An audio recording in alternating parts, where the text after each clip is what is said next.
And we're live once again. Good evening, folks. Welcome to Friday Night Tech Talk. If you're new here, we do this every Friday night at this time. I take some articles that might be interesting to some of us techie folks, and we talk about the articles. And you guys comment and bring up anything you want. And here's Ellie, you're the first one in. Glad to have you here as always. Okay, so we do this every Friday night, and every Friday night I show you my web page, which is where the show notes are for tonight's show. So I will share screen. Now we simulcast on YouTube and both of my Facebook IDs, which is either George Hayes or Mobile Geezer. So you can watch live on any of the three at any given time. So let me share screen, show you the web page where you can follow along in the show notes if you like. And that's where I post each article. So, all right, if you go to mobilegeezer.wordpress.com, you click on today's date, you'll get just the show notes for tonight's show. And as I do every week, give you guys a little preview of what we're going to talk about tonight. And I checked for Ted a couple of times. So far, I haven't had any messages from him. And more often than not, that means he probably will drop in. But he's out in Dallas, so he's an hour behind me. So we'll see. All right, so give you a little preview. First thing, I always try to come up with interesting stories that be interesting to other tech heads like myself. And hopefully you haven't seen them all over the place. But if there's a big event, which there was this week, then I always make that usually the second story so we have time to get people in. So first, I said, as previously reported, no base iPhone, no iPhone 18 released in 2026. And the Phone Arena wrote about it. And here's Brian. Hey, Brian, glad to have you here. You're second one in. Faithful as always. Very happy to have you here, sir. Okay, so that'll be the first story. And then, of course, we'll move on to the big event of the week, the Made by Google event, which was Wednesday? Yeah, Wednesday. And I just said Made by Google event to complete roundup. And I found it on 9 to 5 Google. We'll go over everything that was announced.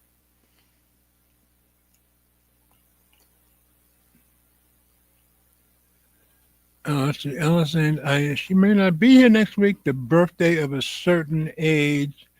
Birthday. She might be out celebrating this monumental birthday. But I think you have a right to do that. So if you're not here, we'll understand. So, we're going to go over everything that was announced at the Google event. And that'll be our big story of the week. And we'll talk about who's going to order what. And I'll talk about that as we go into it. So, third story. Again, with that same event, I said most of the Pixel 10 series phones eSIM only, Phone Arena. And this impacts me kind of special, the fact that I already have an eSIM in my iPhone. So we'll talk about that in a little while. Then I found a story. We know that Epic Games has kind of won the battle with Apple. Well, Y Combinator, who's a big backer, I gather, of Epic Games, is sides with Epic Games against Apple in court. So they just want to put their 2 cents in. So that turned out to be a pretty good story. And Y Combinator, if you don't know, Sam Altman of OpenAI, well, he used to be the president of Y Combinator. So I guess he's one of the ones that actually approved Epic Games when it first got started. Okay, Then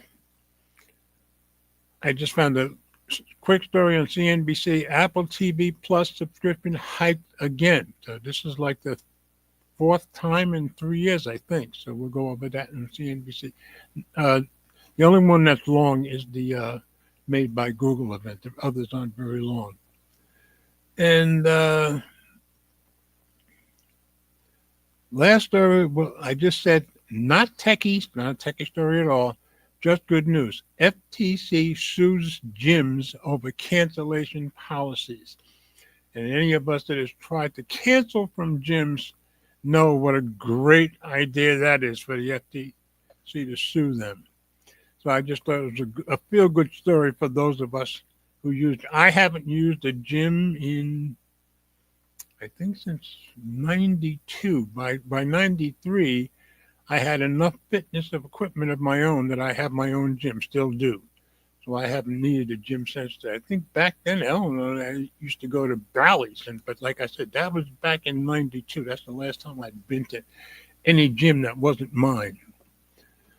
Let's see. Brian says, yeah, we all miss FNTC from time to time. And Ellie says, the blood oxygen we talked about last week is now available in iOS 26 Beta 7. So, yeah, she's on the beta. So that's great for folks running the beta. It works well in the beta so far. Good to know. Thanks, Ellie. Okay. So, back to the stories. And if Ted comes in, I'll certainly let you guys know. Other than that, of course, it'll be quick with just me. So let's go on to the first story, and then we'll get on to the heavy stuff of the week. So, as previously reported, no base iPhone 18 release in 2026. So this story is on Phone Arena. And I had done a separate video on why there won't be one, but this was the first article I've seen about it. So I thought, well, let's do a backup here. Farewell iPhone release events. You will never be the same again, and I will miss you dearly. That's by Abdul Asim. Apple's iconic September events may never be the same again, robbing us of the excitement that each iPhone launch built up to. So he's pretty emotional about this. So I thought this was a nice story. So let's drop it into reader view, get rid of the ads. Apple has been making some controversial decisions of late. The redesigned iPhone 17 Pro and Liquid Glass for iOS 26 jumped to mind immediately, for example. And by the way, I saw another video this week from two guys, I guess out in California, who I had never watched before, and they both seem to be very big Apple aficionados, but they both felt that Liquid Glass is going to be a huge disappointment when it comes out. So I guess we'll find out in another few weeks. Anyway, but these are design-related changes, an aspect of the smartphone industry that will never be liked by every single consumer. That makes sense. My mind keeps wandering to another piece of news that recently came out, something that transcends simple design changes. According to reports from German telecoms, Apple is shuffling its release schedule for the iPhone, and the iconic flagship release events will never be the same again. This is my farewell to an event I genuinely look forward to with excitement each year. So this year's event will be the last one where everything is together. That's what he's saying. An event that may very well be the last of its kind next month. And that's true. Apple's new iPhone release schedule. Just to catch you up to speed, Apple has apparently decided that it is going to stagger the releases of its flagship smartphones starting next year with the iPhone 18. Apple users will not be able to buy the base model of the iPhone 18 series in 2026. That means all of 26. And will instead have to wait till 2027. This is because, according to the new schedule, the iconic September event will now only serve as the launching point for the Air, Pro, Pro Max, and the foldable iPhone models. The base model, the Plus models are being discontinued, so the only other one is going to be the base, will now come out in the spring of the year following the release of the higher end models. So when we have next month's event, you'll have all of them, but come next spring, you won't be seeing a base model. You'll have to wait. Why this is being done isn't clear. Come next September of next year. Why this isn't being done isn't clear yet. Theories range from somehow improving sales to Apple trying to ease the load on the supply chain to ensure timely production each year. All good, so why am I bummed? These events used to build up to something special. Each iPhone release event, Apple started off with the little things, software improvements, AirPods, the Apple Watch, etc. Then we would get to the meat of the event, the iPhone. Shortly after seeing how the new iPhone was designed, we would get to see the creme de la creme, the Pro and Pro Max models, the best of what had to offer that year. These events always built up to this moment, and it has always been a treat to witness. Slowly climbing the ladder of that year's surprises until reaching the top and seeing the highest end iPhone models in all their glory. I am, of course, being sentimental here. That's obvious. The iPhone has never really been the best phone released in a year, but its launch has always been a highly anticipated event nevertheless. That's true. Apple, for all its faults and shortcomings, always creates an undeniable spark of excitement as WWDC or the September event get closer. The company may have its reasons for staggering the launch of its phones, and they're probably very good reasons too. That doesn't mean that I'm not bummed because these iconic events may never be the same again. Now we will simply jump into the best of the best and the base model iPhone will be forgotten. Well, I doubt if that's true. Let's see. Ellie says, I disagree with them. It's the most beautiful fluid aesthetic. Oh, she's talking about the glass. I've seen since the OG Pixel redo called. Well, I was going to say, these guys are sure that people are going to reject it. So we'll see. Here's Alma. Glad you got here. And we've got Brian and Ellie in here so far. So the faithful are coming in. Okay. I hope this doesn't become a trend yet. This is where he made me nervous with the story. Annoyingly, Apple has a habit of setting trends in the smartphone industry, trends that are often a downgrade. For example, the company popularized the notch, the removal of the headphone jack, and the lack of accessories in the box of a brand new phone. Sure, it may not have been the first company to do these things, but you bet that everyone followed suit when Apple did something. That's true.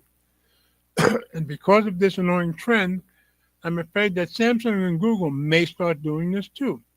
I do not want either of these companies to stagger the launch of their phones each year, keeping us hanging after an event until we're able to see everything coming out that generation. Well, I wouldn't think Samsung could because they have too much spread out over the year already. That's my guess. So, we just had an excellent Pixel 10 launch, and I would very much like to see that continue, please. In fact, Apple should take a page out of Google's book and perhaps inject a little more personality in its next event. Now, we'll get to the event next. So that'll be the next story, so I'll talk about that in a minute. Unfortunately, if anyone's copying anyone here, I think we all know who's going to be doing what. So he's not looking forward to the fact that they're splitting the base model away, and next year you're not going to see a base. You're not going to see it till the following 27 in the beginning of the year. So I just thought that was an interesting story to start with. No TED as yet. Okay.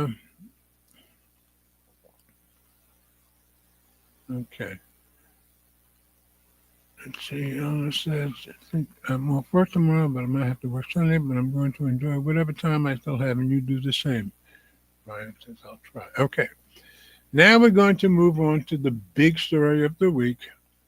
And please drop in the comments as much as you like. Brian, I'm assuming you're going to get one of these, but we're going to talk about this stuff. Made by Google event, the complete roundup. I took it from 9 to 5 Google, and they did it the day of the event. So some of this, I think the event was upcoming when they started the story, but they got everything in here. That's why I chose this story. So everything announced at Made by Google 2025, Pixel 10, Pixel Watch 4, and more by Abner Lee. And let's see. And this was from 2 days ago. Right? I think they started this just before the event happened. Let's drop it into reader view. This year, Google announced everything about the Pixel 10, Pixel Watch 4, and the Pixel Buds 2a before the actual Made by Google 2025 presentation gets underway. So this was just before it started.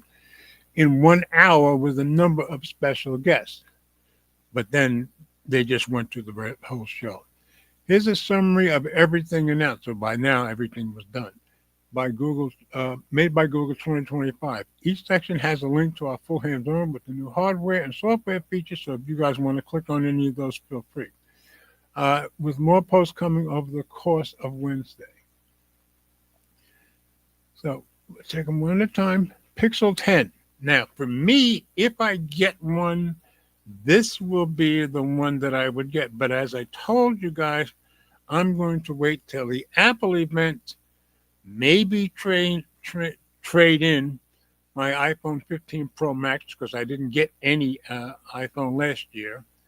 And then we'll see, maybe I'll go back to the Pixel stuff later. But I'm going to wait for the Apple event.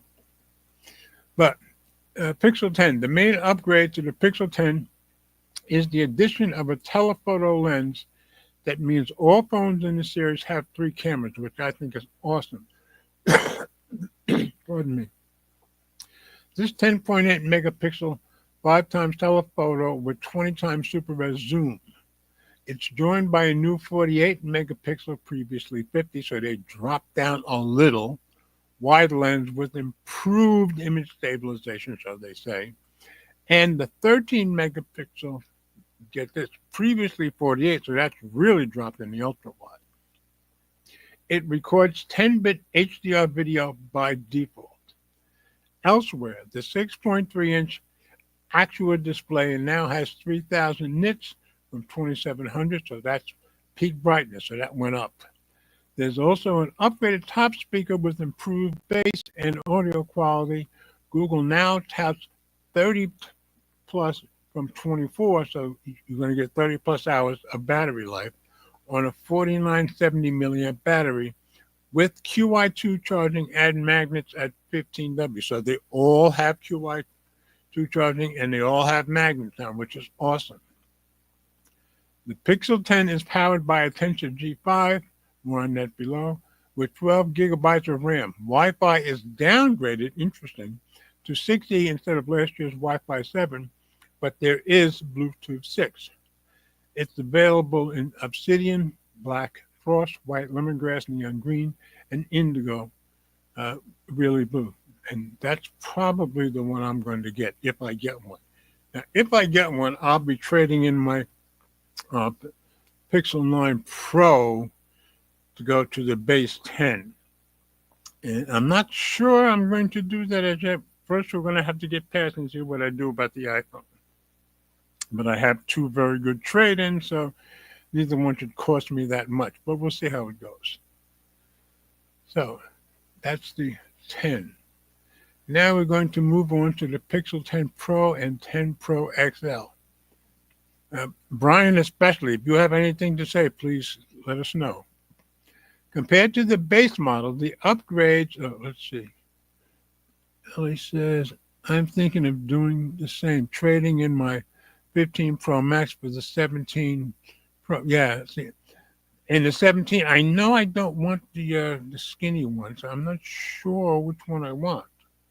Like I said, I'm going to have to wait for the event and see how much they'll give me on for my 15 Pro Max.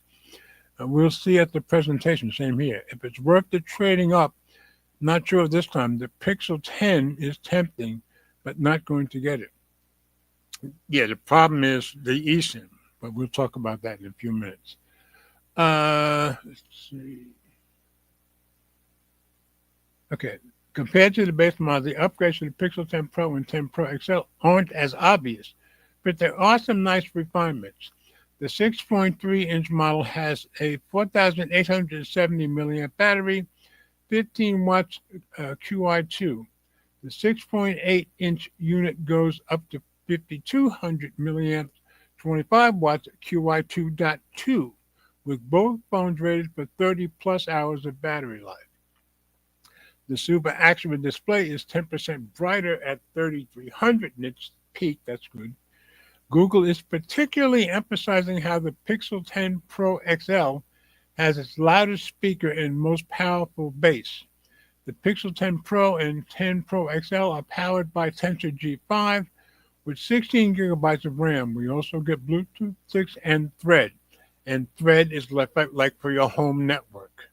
So you can go through Thread the same way you would turn your lights and stuff on with your Nest Hub. It's the same type of thing. Now, your whole phone becomes like a hub, really. The megapixel count across the three cameras are unchanged, but there are upgrades starting with a new pixel image signal processor and improved autofocus. The 50 megapixel wide camera can shoot smoother video thanks to enhanced OIS that doubles the range of compensation. Video Boost, get this, makes possible 8K night sight video. That's heavy duty. And super res zoom video. Google touts an upgraded 5 times telephoto with up to 100 times with ProRes zoom, while there's a 50 megapixel high res portrait mode. So nice improvements. I won't be getting either one of these. I'm either getting the base or I'm not getting one at all. So we'll see. The Pixel 10 Pro is available in Obsidian, Porcelain, Moonstone gray. They're making a big deal out of the. It's just gray to me, but I guess maybe in person they look a lot better. With a touch of blue, which is here. Jade green with yellow rails. The Pixel 10 Pro starts at $999, 128 gigabyte. The Pixel Pro XL starts at $256 for $1,199. So we're talking $1,000 or $1,200. The base model is only $800. So with my trade-in, that shouldn't cost me much at all. Matter of fact, I think the most it would cost me is like $250, I think, which isn't bad. So we'll see. But like I said, first I'm going to see what I'm going to do about the iPhone. And there's the colors right there. Now, let's see. Brian says, okay. Brian says, I might get the 10 Pro. Yeah, Brian, if you didn't get one, the whole world would be out of kilter, in my opinion. Ellie says, yeah, it looks so good. And the price is good, too. He likes that blue. Okay, cool. All right, now on to the expensive, the $2,000 phone. Pixel 10 Pro Fold. The Pixel 10 Pro Fold picks up more notable refinements like a new gearless hinge. Everybody's excited about that hinge, which is supposed to be like 10 years. That is 2 times more durable than last year, with Google touting 10 plus years of folding. The ultra-thin glass has dual layers of anti-impact films for improved drop protection. That's good. The 8-inch Super AMOLED Flex display has 3,000 nits from 2,700, so just like the base model. Peak brightness. The outer actual display goes to 6.4 inches while reducing the bezels. Get this, IP68 dust and water resistance is a first for foldables. Yeah, nobody has that yet. While there's a new 48 megapixel wide camera joining the 10.5 megapixel ultra wide and 10.8 megapixel telephoto. The Pixel Camera app has a new instant view for the inner display that places a phone-sized viewfinder at the right. Do I have a picture of that?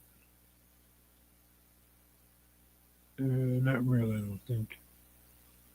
Okay. Where was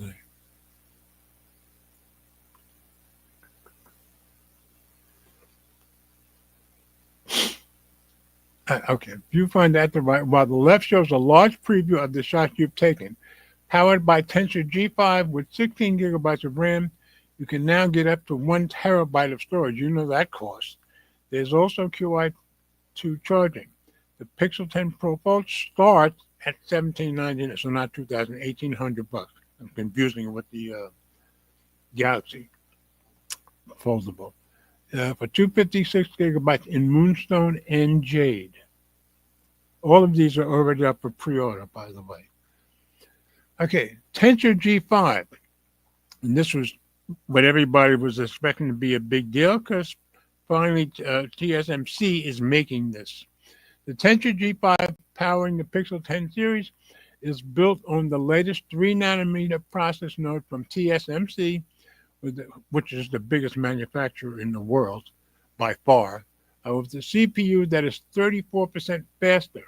The TPU is up to 60% more powerful, that's heavy duty, with the new Gemini Nano model that's responsible for 20 fully on-device Gen AI experiences at launch.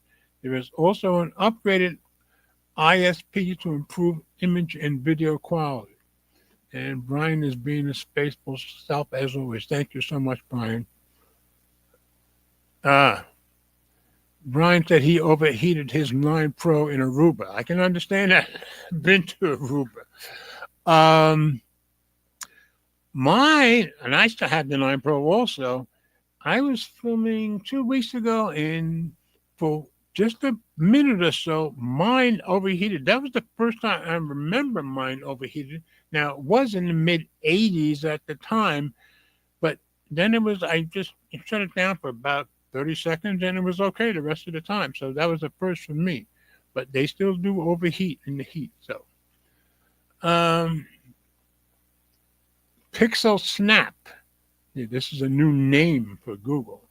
Pixel Snap is Google's branded moniker on QI2, which adds magnets to the charging standard for perfect alignment with a new charging puck that looks a bit like a larger Pixel Watch 3 charger.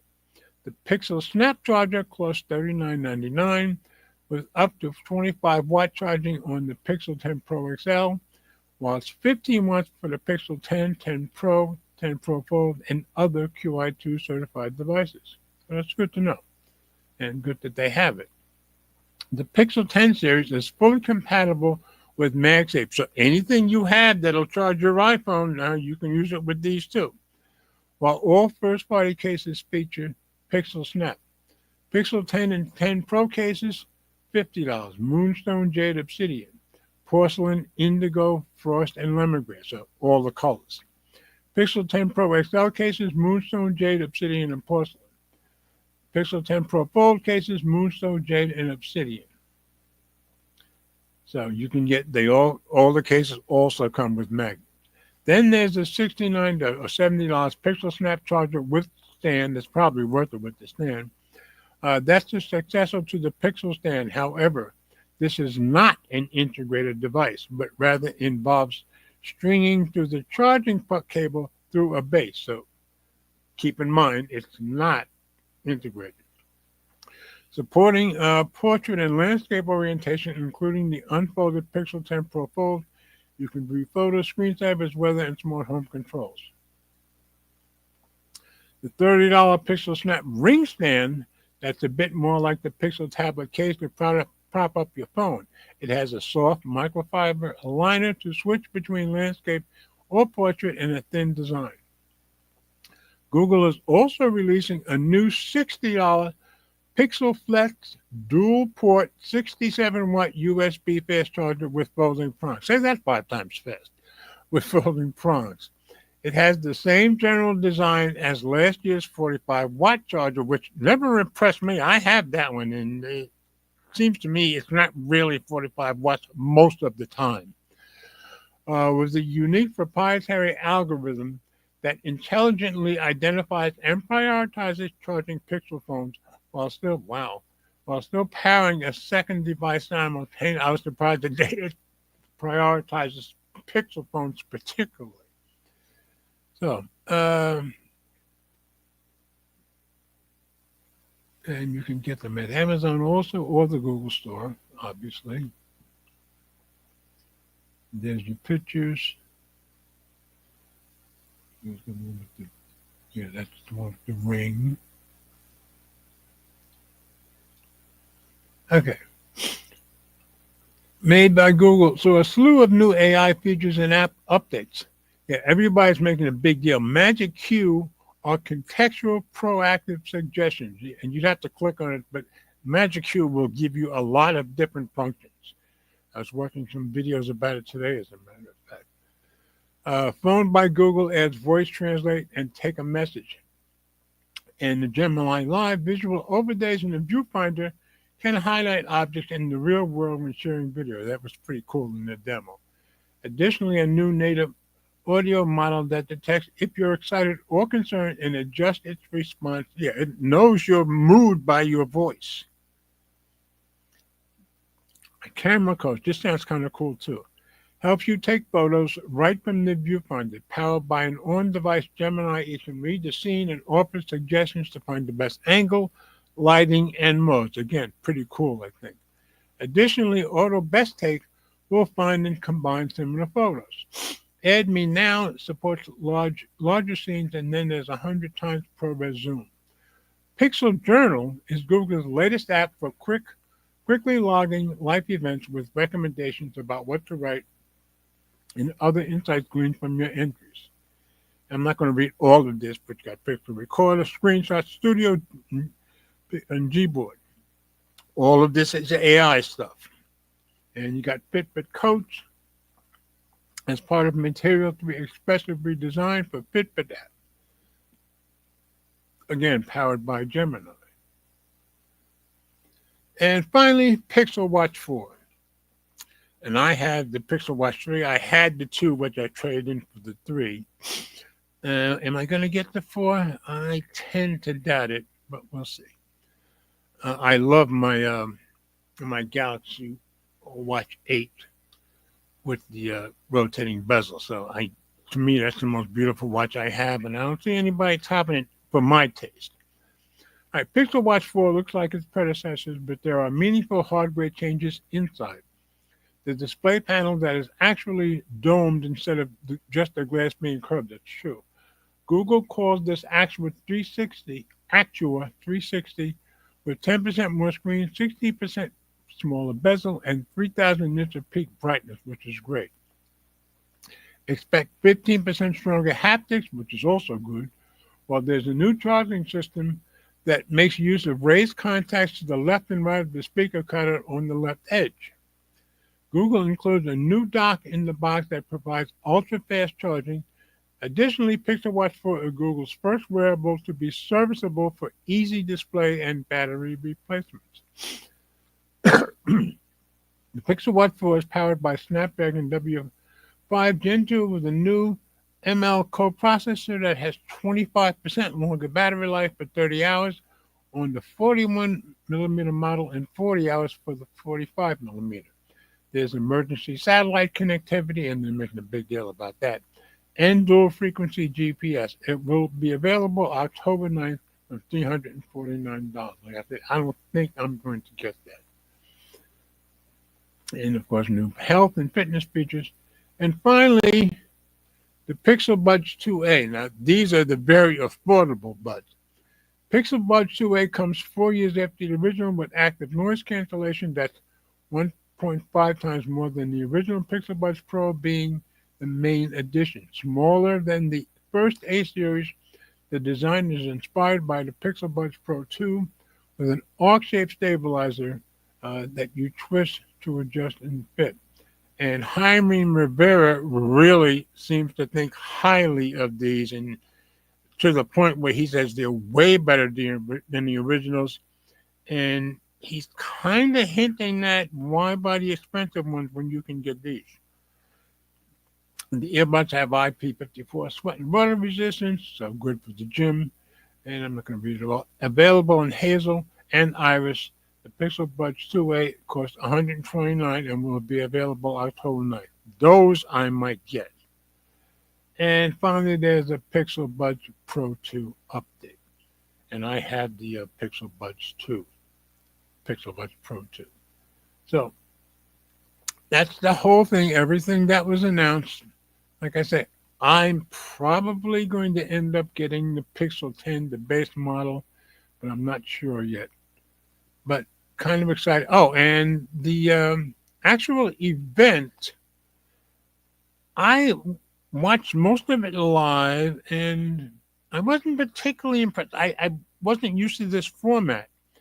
But having Jimmy, what's his name?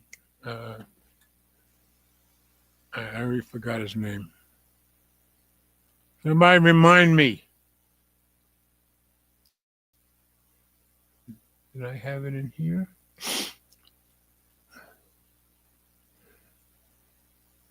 Let's see.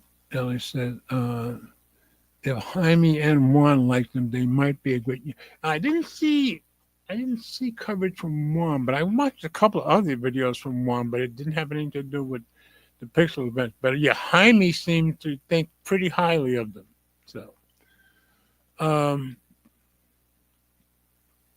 anyway, I wasn't particularly impressed with the event, but I was impressed with what's his name. Please, somebody remind me of his name. Doing the hosting, I thought he did a great job hosting it. So, just my opinion. All right, now going to the next story. Most of the Pixel 10 series phones eSIM only, which I kind of have I got this on a phone reader, by the way. And this is kind of pushing me towards not getting it because I have my iPhone 15 Pro Max eSIM in here, which means that line of my 3 lines I can't put anywhere else but that one phone. Now, if I do that with the Pixel, that leaves me only one line that I have a swappable SIM. This was my main phone today with the Pro Max as my backup. This is the Nothing Phone 3.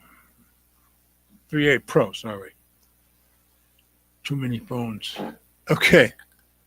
All right. Google follows Apple's lead by dropping the physical SIM in most US Pixel 10 series models. Most of the new phones are ditching the physical SIM card. And, hey, Google, stop. Hey, Google, stop. Thank you. Sorry about that. And my phone's trying to play too. Okay. Most of the new phones are ditching the physical SIM card in the U.S., a move that has both pros and cons for users. By Joanna Romero, and this was published the day of the event, of course. So it's going to read a view. Okay. Well, it's official. The shiny new Pixel 10, Pixel 10 Pro, and Pixel 10 Pro XL have landed. And while everyone is buzzing about the new Tensor G5 chip and the impressive AI-powered camera tricks, there's a significant change in plain sight when you dive into this device specifications, or rather the lack of something that's been there for years. For the first time, Google is removing the physical SIM card tray from most of its Pixel phones in the United States. It's a bold move, and honestly, it's a bit of a mixed bag. If you're in the US and planning to pick up a Pixel 10, 10 Pro, or 10 Pro XL, you'll be diving headfirst into the world of eSIMs. According to the device specs, these new models will feature dual eSIM support, allowing you to have 2 active lines simultaneously and store multiple cellular profiles on the device. It's a clean digital-only future for the main Pixel lineup. But of course, you're locking that and you can't swap it out with anything else. So that means I only have one SIM card that I can swap between all my other phones. So I have to still decide on that.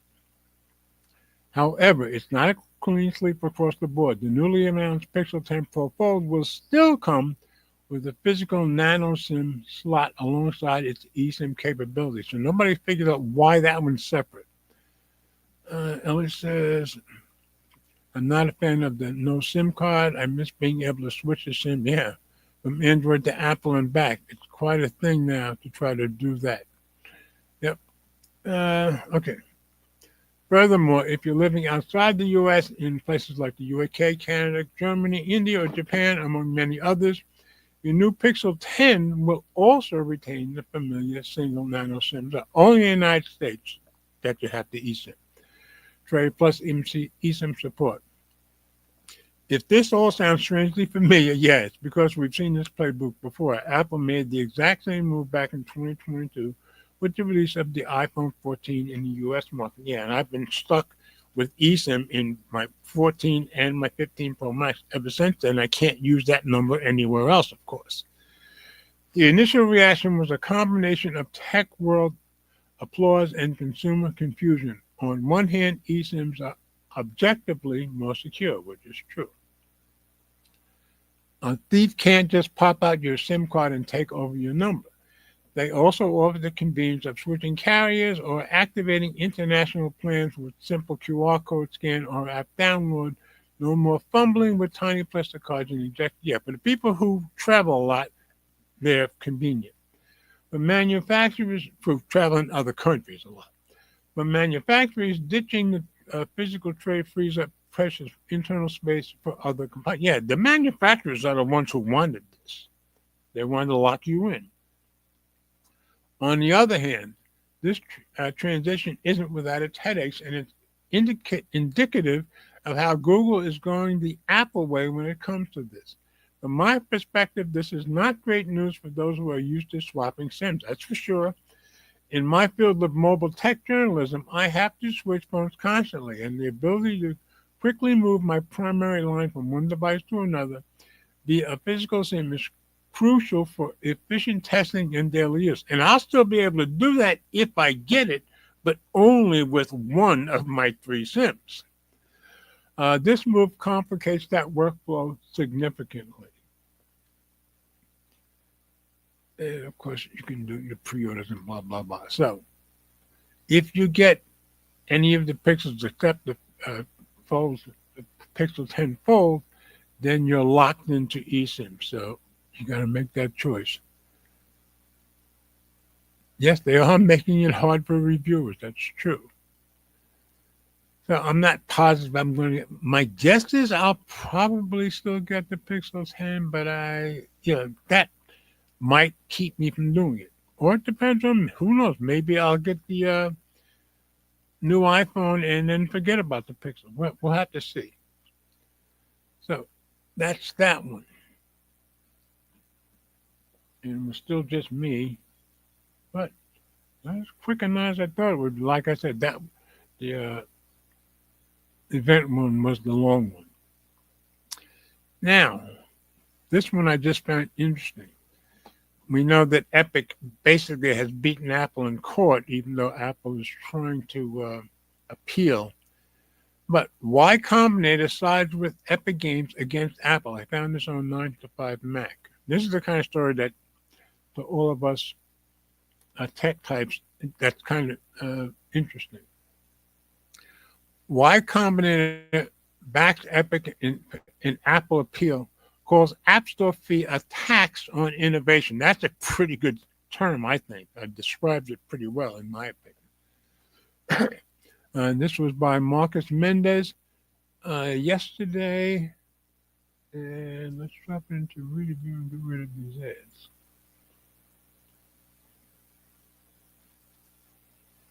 It's been a busy news day for the Epic Games versus Apple case.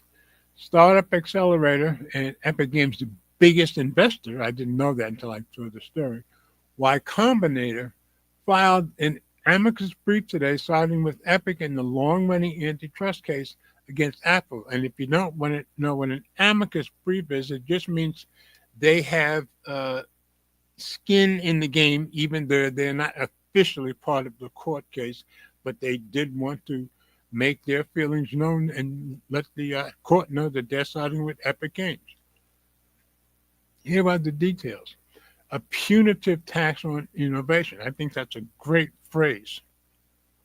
In a 24-page document, Y Combinator argues that while the district court's original injunction against Apple in 2021 created a groundbreaking opportunity for technology startups to enter and thrive, Apple introduced new mechanics seeking to inhibit competition, which were partially reversed after the enforcement order issued last April. I'm not going to go over all that, but remember, Apple tried to put new stuff in, trying to get more money out of it, and the judge totally blew up, and she shut that down, even to the point of accusing one of their officials of lying to the court and threatened him with criminal prosecution. So she was really upset. So Apple isn't doing any of this crap anymore. So I'm not going to read all of that. Y Combinator goes on to claim that Apple's original link entitlement program, this is the new one they tried, that which didn't fly with the judge, with the new 27% fee. So they lost their 30% fee, so they tried to bring in this 27% fee, and the judge wasn't having any of it. Was a Rube Goldberg-esque stunt intended to deter developer adoption and a punitive tax on innovation. The Startup Accelerator, Y Combinator, also argues that without the cost enforcement order, the 27% commission would have deterred investors from backing app-based startups. That's probably true. And that affirming by rejecting Apple's appeal will pry open to competition a market that has been closed by defendants' illegal restraints and even spur new app and business categories, which it might. Y Combinator criticizes Apple's small developer program. Yeah, they were probably killing the small developers because they couldn't afford this. Finally, the filing also disputes Apple's reasoning behind the App Store Small Business Program, which I didn't even know about, which reduces App Store fees to 15% for developers who earn less than $1 million per year. Yes, I did hear about that a while ago. Claiming that startups are not founded with the ambition to remain small businesses, rather they seek exponential uncapped growth, and that a trajectory that quickly exceeds $1 million in revenues per year. So they're trying to grow fast, and Apple's program was stifling that. Their savings resulting from a temporary exemption from the Apple tax, while their annual revenues briefly hover below $1 million, are a rounding error at most. What will drive true value to these important small businesses is the ability to scale free of the 30% Apple tax as a result of the steering that the district's enforcement order, if affirmed, will enable. In conclusion, Y Combinator reaffirms its support for the court's decisions and the ongoing prohibition of Apple's anti-steering rules, hoping to convince the court to ultimately reject Apple's appeal. So I'm with Y Combinator all the way on that one. So I just thought it was an interesting story. Let's see. Brian said most people won't care, but parts of the world still use physical SIM cards. I would say most of the world, I would think. But my guess is they're going to shut them, all of them are going to shut it down in America. That's my guess. But we'll see. Okay. This one I just found interesting. I haven't had Apple TV Plus in about 3 years. I shut mine down. Anyway, Apple TV Plus subscription hiked again. This was on CNBC.com. And I think a lot of people do watch Apple TV Plus, so I thought it would be interesting for everybody to see this. Apple TV Plus hiked subscription for a third time in 3 years. And this was on yesterday, and it was by Samantha Subin. Put it into reader view so it'll stop bouncing around on me with the edge. Okay. Apple is taking a cue from some of its competitors. The technology giant's Apple TV Plus monthly subscription is now $12.99, $13, starting Thursday, yesterday, in the U.S. and other countries. Apple said the new price will hit current subscribers 30 days after their next renewal date. The annual subscription price will not change. So if you're annual, you're still good to go the same. For new subscribers, the $13 monthly price begins after a 7-day trial period. The change marks Apple's first price hike for its streaming service since 2023. At the time, Apple lifted its monthly price from about $10 from $7. The company raised the price in 2022 from $5. So, Apple TV Plus is one of the company's most popular services, but Apple does not release viewership numbers. A report from The Information earlier this year said the streaming service is losing more than $1 billion annually as subscriptions rocketed towards 45 million, citing people familiar with the matter. Apple isn't the only streaming company hiking prices this year to either fund new content or reap returns after their investments. Earlier this year, Netflix, NBC Universal's Peacock boosted prices. Music streaming platform Spotify also raised prices in multiple markets. Earlier this year, Apple introduced a streaming service to Android phones, which I would think would help a lot, in a move that could open the company to more people worldwide. The company is fresh off the release of its highest-grossing theatrical film, F1 the movie. And no, I haven't seen it yet, even though Formula One is my favorite sport on earth. And somebody, I think Ted asked me last week, and I said, I'd rather see the real thing. I'm waiting for next week because we're on our summer break now.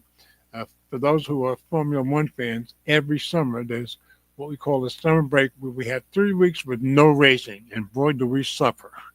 But next week, we get it back until December, so we're good to go. So, one more story left. And this one, like I said, not techie, just good news. FTC sues gyms over cancellation policies. And I found the story on Gizmodo, and I just thought we should all hear this good news. FTC sues gym chains for making it hard to cancel memberships. Check this, and you'll understand as we go through the article what this means. Just print this form and bring it to the gym when you should be at work. And I didn't get that until I read down into the article. So and this is from Wednesday by Matt Novak. So let's drop it into review. The Federal Trade Commission filed a lawsuit against the operators of several gym chains, including LA Fitness, on Wednesday, over allegations that they make it too difficult to cancel memberships. And believe me, it's not just them. From everything I've heard, all of them make it just as difficult. And that's probably welcome news for anyone who's had the displeasure of trying to cancel with their gym. The companies being sued by the FTC are Fitness International and Fitness and Sports Clubs, which own gym chains like Esport Fitness, City Sports Club, and Club Studio. The largest chain, LA Fitness, has over 600 locations across the U.S. The 22-page complaint, which has been posted online, details how the FTC believes LA Fitness and others have created a cumbersome, that's understating, process for consumers to cancel. For starters, members are required, now get this, to log in to their website and print off a cancellation form. So you can't even submit it online. But users are encouraged at sign up to use the LA Fitness app and the QR code, meaning that many people apparently don't know their login information for the website. So they try to get you to use the app so you won't remember anything about the website. There's no way to cancel through the app, according to the FTC. Of course not. Consumers who don't know how to log in with their credentials need to jump through even more hoops to get them. The user must provide the original email address, which I would hope they kept, used to get the membership account, the key tag number handed out when they signed up. Good luck keeping that. See, I would keep all this stuff, but I've learned the hard way like everybody else. And the first 5 digits of the bank account or credit card number listed on the account according to the complaint. The cancellation form isn't made publicly available on the company's website and can only be found after users log in, of course.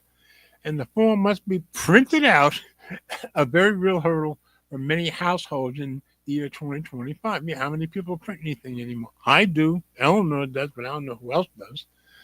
Even if you figure out how to log in with your credentials. Oh, and I think neither one of us print anything more than maybe twice a year. Even if you figure out how to log in with your credentials and print out the form, customers are required, get this, to either mail the form in or bring the form to a physical location where they face even more hurdles, of course. The FTC says customers are required to send cancellation forms via registered or certified mail. Yes, and I've seen videos where people talk about that too. And even though most LA fitness locations are open 7 days a week, often for 19 hours a day, cancellations are only accepted between 9 a.m. and 5 p.m. when most people are wet.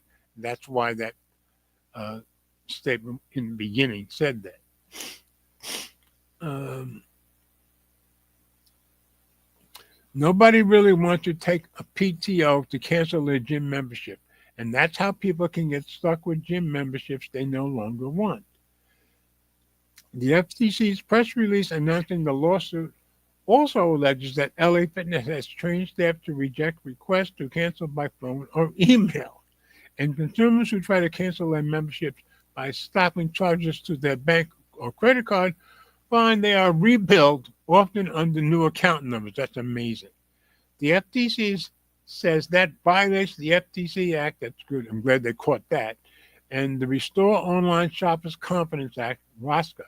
Canceling with nothing more than a click on the app seems like it would be a reasonable and consumer friendly way to conduct business. Well, they're certainly not trying to be consumer friendly to those who are trying to cancel. The FTC's complaint describes a scenario that too many Americans have experienced: a gym membership that seems impossible to cancel. Christopher Murfridge, director of the FTC's Bureau of Consumer Protection, said in the press release. So I'm not going to read the rest of it, but I think it's really good that they're going after these people, and I hope they force them to actually make it easier to cancel gym membership. So I just thought that was a good story for everybody to hear, because everybody who deals with gym memberships has this hassle at one point or another. So, Ellie said, that is just awful. Maybe soon they will improve their cancellation policy due to, yeah, that's what we're all hoping. That's why I thought it was such a good story to show. Brian said, they're so afraid of losing business this much to create this many hurdles. And the sad thing is, all of them seem to do it. So I would think if they make an example of LA Fitness, hopefully everybody else will fall in line. So to me, that's ending the show on a good note with a good story. So anybody else has anything else to say? You guys, this is the time to put whatever you want in the comments. And other than that, I am going to move on to let you guys to wish you guys a wonderful weekend and a wonderful week. And let's see. Yeah, Ellie said Formula One for the win. Yeah, next weekend I'll have my beloved Formula One racing back. And it'll be in, not Belgium, the Netherlands. Because Max Verstappen, who's won the last 4 championships, he's half Belgian and half Netherlands. So he's going to be smart. Although he's not going to win the championship this year, and everybody knows it. So Ellie said, have a blessed weekend, everyone. And I say the same. I hope everybody has a blessed week coming up. And I'll say what I always say. Let's remember, we all do better. I guess Ellie's a Lando fan. I'm a Max Verstappen fan myself, so we'll see. But Lando has a good chance of winning this championship. So let's remember, we all do better when we love each other. And I will end with my song, Come On, People Now. Smile on your brother. Everybody get together. Try to love one another right now. Oh, and before I go, Brian says what was my favorite Pixel feature? Had to be the translation, the live translation feature, which translates your voice to the other language for the other person to hear, and somehow they hear it in your voice with your inflections. That was amazing to me. So that was my favorite feature, Brian. All right, guys. See you next Friday. Have a blessed, very blessed week.